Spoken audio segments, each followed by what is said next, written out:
Vir die volgende maand sal watermonsters soos die by skole en ander openbare plekke dwars deur die land geneem word. Dit sal dan getoets word om te bevestig dat water wat reeds as veilig beskou word, wel is. Vorige toetse by munisipaliteite het aangedui dat water tot 1000 keer meer besmet is as wat regulasies toelaat. En alhoewel water skoon, deurskynend en drinkbaar mag voorkom, kan dit dalk net tot groot gesondheidsprobleme lei. AfriForum sê die departement van waterwese het die kontroleringstoetse afgeskeep. Ons het ons eie ingeloods. Ons het verlede jaar resultate al gekry wat ons ook probleme mee geïdentifiseer het wat ons dadelik kon aanspreek en van hulle oplos. Meer as 40.000 Suid-Afrikaners word jaarliks siek weens onsuiwer kraanwater en die burgerregte groep sê hy sal druk toepas op die betrokke munisipaliteite om kwaliteitsstandaarde vol te hou.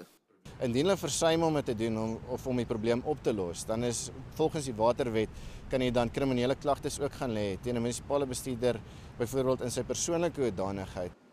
'n Verslag met die eerste uitslae word aanstaande maand vrygestel. Karen Labeskagni, Eunice, Pretoria.